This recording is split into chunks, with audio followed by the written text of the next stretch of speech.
চাঁদপুরবাসীর সাহস, আত্মত্যাগ আর প্রতিজ্ঞার স্মারক অঙ্গীকার ভাস্কর্য।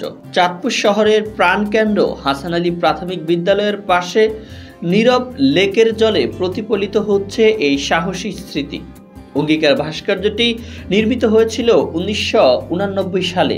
চাঁদপুরের বুকে ঘটে যাওয়া মুক্তিযুদ্ধের গৌরবময় ইতিহাসকে ধারণ করে এর নকশা করেছে সুনামধন্য ভাস্কর অধ্যাপক সৈয়দ আবদুল্লাহ খালিদ, যিনি অপরাজয় বাংলা ভাস্কর্যের প্রাণ সঞ্চয় করেছিলেন।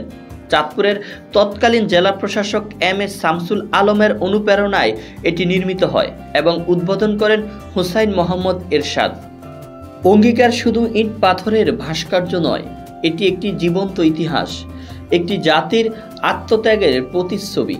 এটি চাঁদপুরবাসীর গর্ব, এটি আমাদের সম্মান।